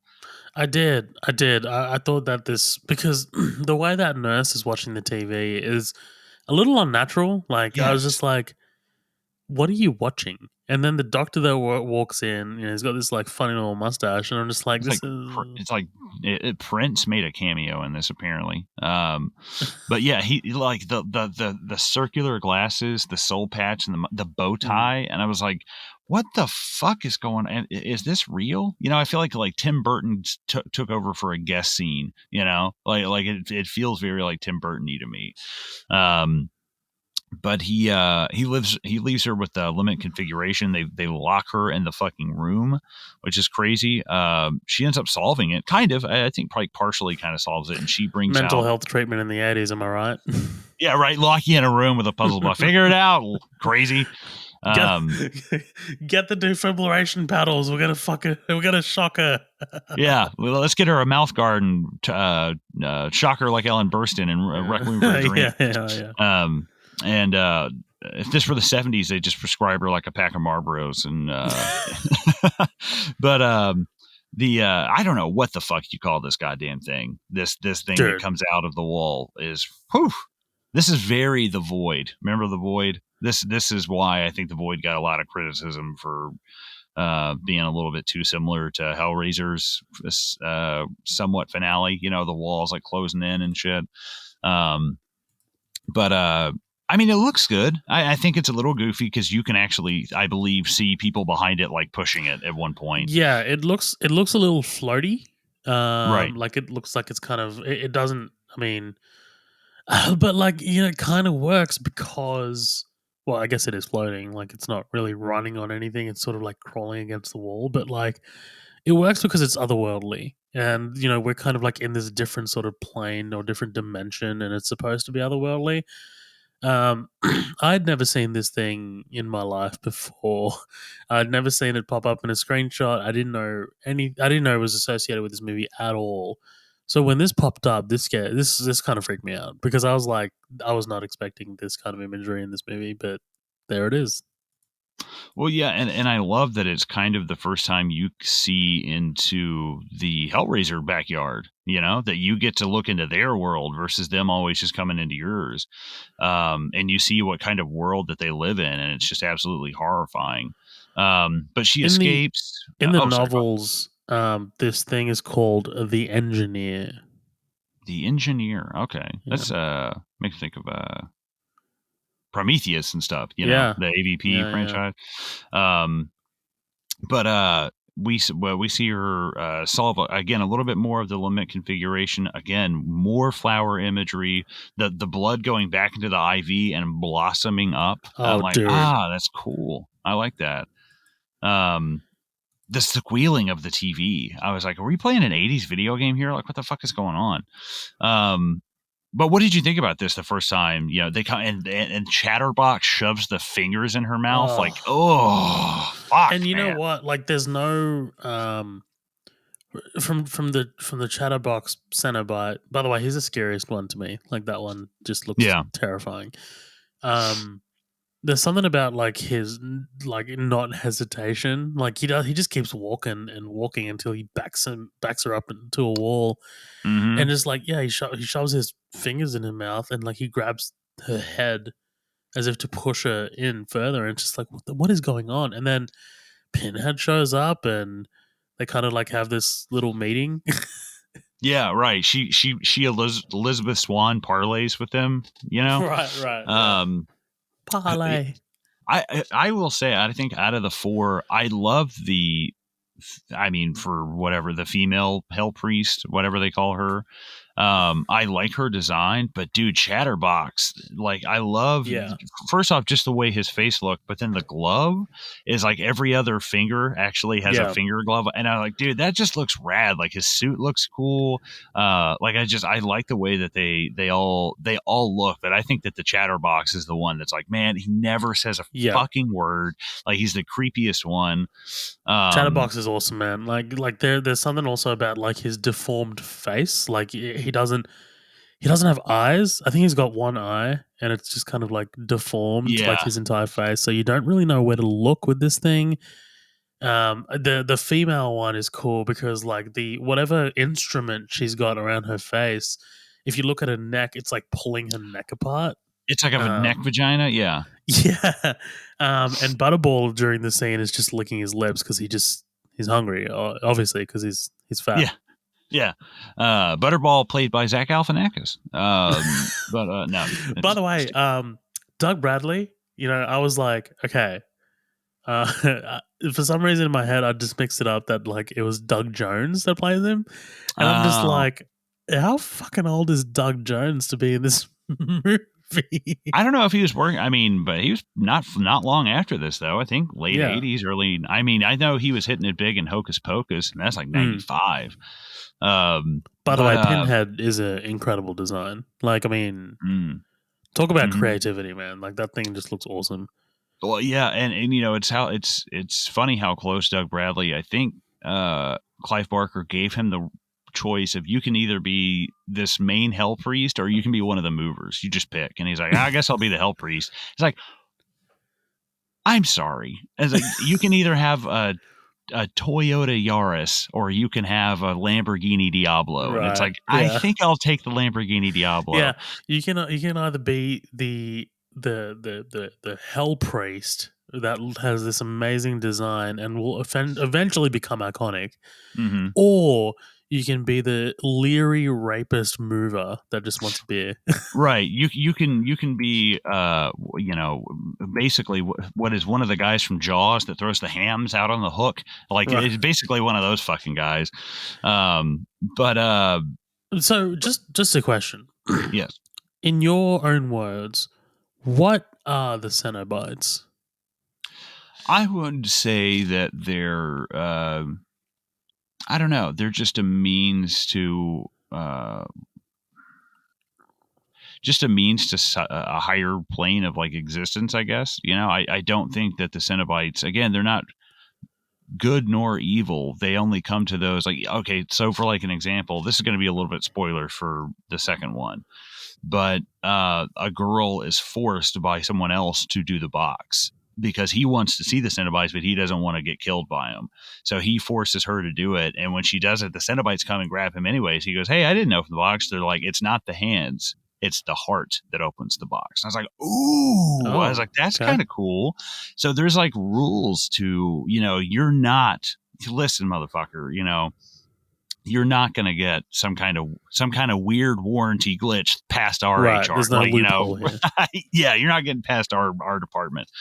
And I think that I don't know. I like exactly what they say. They're angels to some, they're demons to others, and I think it's just kind of they are like the definition of, if you don't like the heat, stay out of the kitchen. Don't call on these guys. And the thing is, I think people just get to they got to have they got to just keep pushing the limits and keep pushing the limits.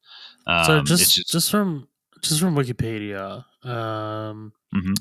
Cenobites are extra-dimensional beings who appear in the novella but the Hellbound Heart and its sequels. They are from a religious sect in hell known as the Order of the Gash. Gash. Describing themselves as, quote, explorers in the further regions of experience and granting sadomasochistic pleasures to those who call upon them. Author David McWilliam notes that the Cenobites are described in more explicitly sexual terms in the book compared with their depictions in the film adaptations. Interesting. Yeah, I bet the book probably goes a lot more into detail of them. I know the second one straight up like shows you the Pinhead origin, which I heard that Clive Barker was pissed. I think that Pinhead ended up sticking. He was like, well, fuck it, whatever. I guess it's better than nothing. He has a really good thing on that Bravo Scariest Movie Moments. He goes, Pinhead, who doesn't do a nice thing through 8 or 9 films, still gets letters from women who want to bear his children. He's like, I get letters from women all the time. It's like, Of course. That's fucking terrifying. Fucking thirsty bitches. It's like how Jeffrey Dahmer or Ted Bundy, got the fangirls. Right. Yeah, exactly. Yeah. Richard Ramirez, and she says, hey, oh yeah, absolutely. they said, hey, she says, hey, I can take you to Frank Cotton. He's escaped you. And she said, if I trade, can I trade? Can I parlay? They're like, maybe, but if you fuck, maybe we'll let you go. But if you fuck us over, we'll tear your soul apart. The iconic line. I think that's how they kick off In Search of Darkness, actually. Is Doug Bradley going, no, he goes, we have such sights to show you. Right. And they're like, that's the that's iconic cool. line. Yeah. Yeah. And Frank and Julia talk. Yeah, that's her name. I will admit, I hate the names in this movie. Everything is just so... They're very plain. Yeah. Oh, my God. If these names were a spice, they'd be flour. They're fucking right. awful. Frank Cotton? Come on, bro.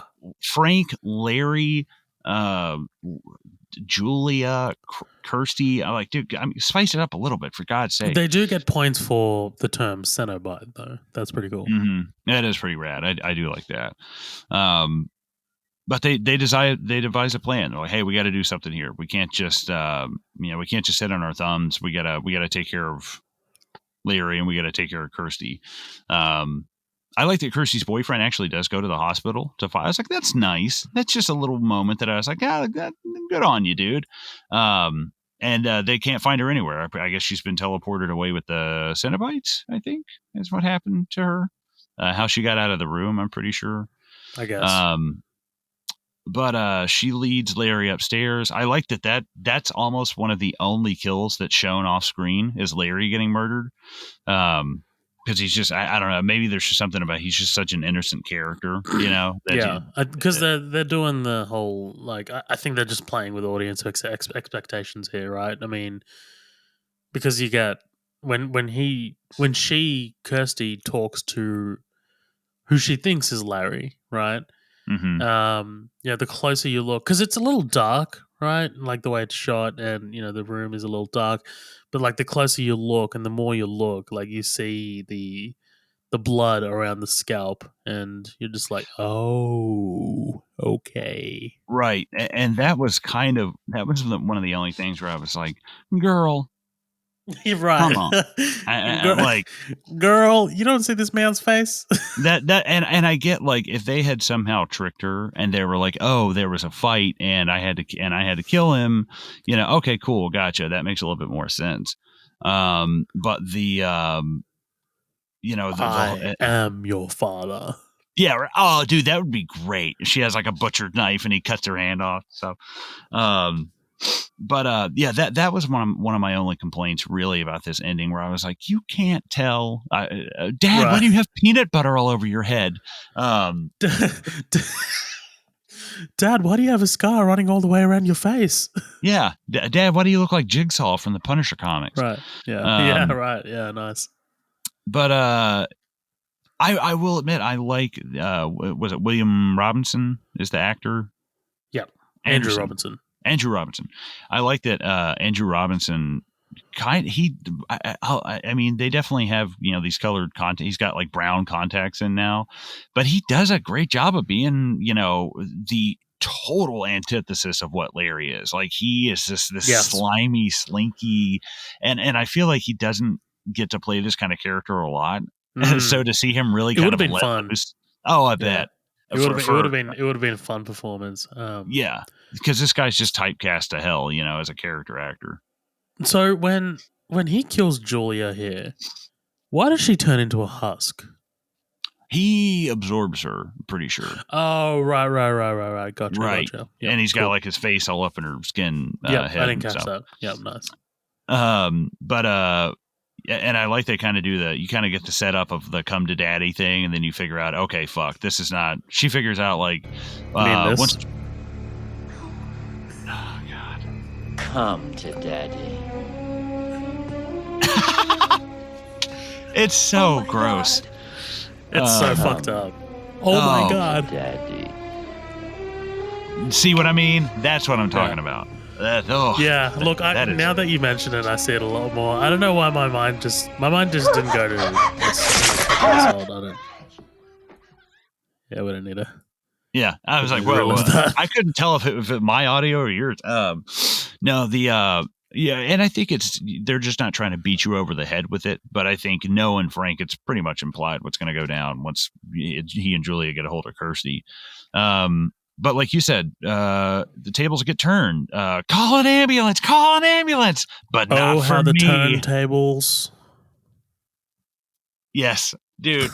It is so funny you say that. I was playing Halo the other day, and I posted a clip. I was driving a Warthog. I got jacked out of the Warthog in mid-drive. The guy turns the wheel. It sends me flying way off. So he jacks me like in mid-drive, like in midair. Sends me flying, lands the Warthog. I look up, and he runs me over with my own fucking Warthog. And I posted it. I posted it to YouTube with Michael Scott going, "Oh, how the turntables." And it's just me getting run over. That's so funny you just said that. Man, the physics of those warthogs, I remember, were just like, I don't know, like they basically turn off like ABS. It's like, where's the ABS here on this thing? If you're taking a curve, you got to like start at 45,000 feet before you actually get there. Yeah. But she pulls the old switcheroo. Let's Laura take the knife in the belly. They play a little bit of cat and mouse here. It's not really worth really getting into all that shit. And I feel like she's playing a bit of cat and mouse, but she is trying to lure Frank into this room, and ensnare him, and it works. As soon as the lights come up, I love Frank. He goes, "What the hell is that?" It's like, oh, you know what it is, dude. It's just seeing him finally get his comeuppance is really great. Dude, God, can we just? I mean, I already mentioned that I hate maggots, so imagine. I mean, like in the closet with these, like this, because this is the body that Julia. Or one of the bodies yeah. When she's hiding from Frank, and they come pouring out of it. I was like, how long has this motherfucker been up here, dude? It's insane. But Kirsty lays the trap. Frank walks right into it. We see Frank get his comeuppance, gets torn apart by the Cenobites. I love that. Jesus wept. Yeah, that's awesome. So good. Like it's right up there with like like Jesus fuck you, like her masturbating with a crucifix, and like to me that is it's just sacrilegious to be sacrilegious. Like that's the whole reason it's there. And really, we're kind of winding down here. We can just kind of take this chunk as a whole because she gets the lament configuration. She's doing her little Pokemon catch them all. Right. She's basically sending them back to whatever dimension they crawled out of. Right. I did laugh a little bit when she plays a game of keep away with the engineer through the front door. I was like, okay, come on. And it was like, like, I don't know. All right, Pumpkinhead, get the fuck out of here.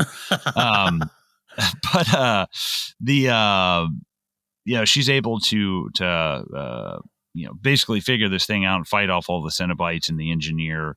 The shot of like, the door shuts and the house kind of catches on fire. And then it just cuts to like very clear and concise piles of and I was like, right, that's not a house, is it? I was like, that's not how houses burn down. They don't burn down organized. Like that's not how this works. Like I thought they went to like a homeless plane somewhere and just threw it in a fire. I thought that was going to be the end of it. But no, I think this is supposed to be the house. Different reading on this ending, really. And I might just be very, very far off the mark. But, like, they're in the box. You think so? Well, my reading was like, they've been transported to another dimension where, like, everything's on fire. That's why this guy transforms into a dragon. Like, it's just like, it's like a different dimension altogether. And then we get in the editing, we get that cut of like them zooming out and they're in the box. Oh, yeah. I know what you mean. That is interesting. I think it's more. I think it's I'm trying to think. It's a bit more of a thing for imagery's sake. I think them kind of pulling out and it wraps up the scene very well with this guy buying the box because she's in the second one. Ashley Lawrence. Oh, okay. And you actually do see, like, I think it's called Leviathan, and it's like the plane that the Cenobites and stuff basically live on, and it's fucking insanity. It's crazy. Also, if this guy is the guardian of the box, he's doing a terrible job because it keeps coming back to this guy in Morocco who's right, passing it on to the next guy. I get it. Like, they're, to me, it's great. It's a creepy cyclical thing, and I love it. But it is kind of like, I guess he's just the retriever. Like, he's just always there to get it back once the people are done playing with it. It's what I took away from it. But hey, that's Hellraiser, baby. It's Hellraiser. Dragon Man comes and Nightman comes and takes the box away. The Nightman cometh. Yeah, the Nightman cometh. Dude, there's a great video out right now of Charlie Day doing a live Always Sunny thing, and he plays like, the Nightman songs. He plays "Go Fuck Yourself." He plays all of it. Yeah. What do you say we? Real quick. I know. Just while we're talking, It's Always Sunny, and no one's going to listen to this, but whatever. Dude, the podcast, It's Always Sunny. Oh, sorry, Always Sunny podcast. So good because it has a video element like Joe Rogan does on Spotify. Mm-hmm. So, like, you watch it, and then one episode is just. I guess there's one episode where Glenn Howerton couldn't make it in person, like in the studio. So they have Charlie sitting on a couch. They have Rob sitting on a couch. And then you pan over and it's the dummy, the sex doll. Yes. But like, I guess Glenn is like, he's on Zoom or something, but you never see the Zoom video. You just see every time it like Glenn talks, it just cuts to the dummy, just like, Yes, because he was filming something and he had that weird haircut for a hot minute. Yeah, he's filming the BlackBerry movie. There's they made a movie about the founders of BlackBerry and how that company just went under real quick when the iPhone came out. But I know. Yeah. I think Glenn Howerton just got cast as Fred from Scooby Doo in like an animated thing. Yeah, and Charlie is in that new Mario movie. Damn, which that's just setting the internet ablaze. Right, but and Rob's obviously got a lot of success with Wrexham and things like that. So Mythic Quest. You want to do some comments, final thoughts? Yeah, well, we didn't have too many for this, but like we did have the man, the myth, the legend. Oh, yeah. Jose Rivera. I love you, Jose. Thank you so much for commenting, as always, man. Like, you're a group expert, in the after party, and part of the tribunal. Those aren't things we hand out, just willy nilly. No, I'm not even one. Yeah, Colin's barely an admin. So, Jose says, I was very young when I saw the first Hellraiser. I probably shouldn't have been watching it, but my dad was cool. I didn't understand the movie totally, but I took two things away from it. One, the prosthetics were amazing. Two, Ashley Lawrence as Kirsty was definitely an early crush for me. She's only gotten better with age. Dude, I just looked her up. Yeah, like a fine wine. That woman is gorgeous. Jose finishes by saying, I'm intrigued by the new Hellraiser. The teaser got my attention. I hope it delivers on Hulu, much like Prey did for Predator. Look, again, I haven't seen it. I don't have the means to see it, but the early word is that it's good. And I think hopefully by the time you hear this, Jose, that you would have seen it. Maybe you shared your thoughts on the after party. But yeah, I love Dean from LSG Media just comments, excellent. Yes. But just read it like Pennant, excellent. Yeah. By the way, someone might be appearing as a guest star on Lost Drive-In soon.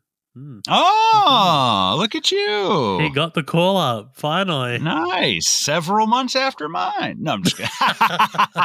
Dude, I think it's been years at this point, right? Yeah, it's been like 2 or 3 years. No, that's fucking awesome, though, man. Speaking of, I think that was The Void I went on there and did. So that's cool. It's a great podcast. If you guys haven't checked it out, The Lost Drive-In from LSG Media, it's a great show. I think you can find a lot of their stuff at libertystreetgeek.net if you want to check them out. They're great. Final thoughts. Go for it, my man. Yeah, I like this a lot. I like a lot, man. Like I was like intrigued from start to finish. I gotta admit, I'm surprised by how much you like this. I think more than I do, and I was surprised by that. Yeah. It might also have just been because it was playing with my expectations because I didn't know what to expect from this movie. Like, I thought that Pinhead was more of a Freddy Krueger or a Jason Voorhees kind of like Right. figure, but he's not that at all. And this is not, the movie that I got was not the movie that I expected, and that will almost always elevate an experience for me. Like, that'll, like, if I don't know what's coming, I immediately am more engrossed. Right. Um, so yeah, I was pretty blown away by this, by the special effects of it, by the propensity of it. Like, I thought the pacing was okay; it was pretty good actually. Hmm. Like you said, you definitely can tell that they are stretching out a novella. And the motivations for some certain things are a little wishy-washy. It's like, why doesn't Frank kill Julia? Why doesn't Frank kill whatever, like Larry? Hmm. But like, I also like the final girl, right? I mean, like, I think Kirsty's a pretty solid final girl. Hmm. um Despite, like, just being like, oh, I'm gonna wave my pokeball at you, Yeah. Cenobite, and then but I thought it was really solid, and I think, for a $1 million movie that was written and directed by the author of the novella, Hmm. I thought it was pretty solid. And you know what? I might actually check out the sequels. I know that there's diminishing returns on those sequels, and I hear the remake's pretty decent. So I'm probably going to continue, to be honest. See how I go. Yeah. Maybe check in next episode on MDF and let you know how Dude, that's going. definitely the second one. I think it doesn't get a great rap, but it's better than a lot of sequels for sure. But I like this movie. I think that a remake was about time. It's time for a critical kind of reevaluation of it because it has a lot of really good themes of religion and sex and freedom and the master and servant kind of roles, which is a great song by Depeche Mode, Master and Servant. But yeah, that kind of, that kind of like submissive dominatrix like kind of thing is really prevalent through this. And what do they say about sex? Sex, everything is about sex except sex. Sex is about control.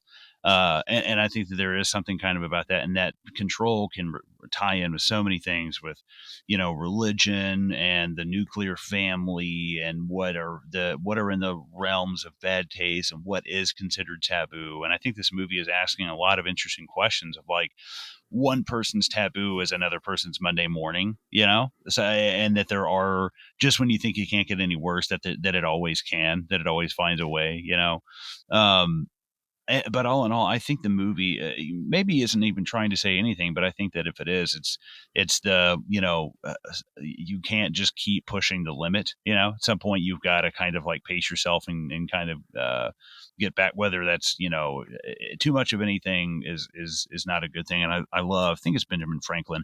Everything in moderation, even moderation. I love that kind of quote. Just you can't take life to these extremes, but that's all I've got. I mean, I'm pretty much tapped. I think this is a really solid movie. I think that it's due for a kind of like comeuppance. I feel like a younger audience should find this hopefully after the new one, and I hope the new one does well. I've heard some good things about it. When they do a gender swap for the lead, it sometimes that can get kind of murky and people kind of flip I out haven't about it. heard any backlash. Yeah, Yeah. it's not. It's I haven't heard any Ariel, Little Mermaid bullshit Right. about it yet. So Yeah. thank God for that. I heard enough about it with Prey, but Ugh. but I think it's really cool that they do those swaps. But that seems so appropriate for Hellraiser because you could easily. I think that Hellraiser should be like an androgynous kind of hey, a hole is a hole is Asexual a kind of hole thing. kind of thing. Like Hellraiser doesn't care. He just wants a wormhole. And don't we all? But with that, folks, I think we are going to wrap up and get out of here. Thanks for sticking with us all the way to the end. If you want to check out some of our socials, you can find us on Facebook at Midnight Double Feature. We also have a group attached to that called the After Party. Everybody's invited to come there and post any kind of news or maybe you want to give your 2 cents about a movie you saw. Yeah, it'd be kind of cool. Check it out. But that's going to be at Midnight Double Feature on Facebook. And again, the group's called the After Party. Our Twitter is at MDF Pod. And you can find us on Instagram at Midnight Double Feature. Guys, thanks so much for listening. Zoheb, glad to have you back again. Glad to have you back in the saddle. It's been good. This was a great episode to come back in with. For sure, man. This has been a lot of fun. Thank you so much for listening, guys. We really appreciate it. And hang in there for the rest of October because we've got more good shit coming your way. Or in other words, we have such sights to show you.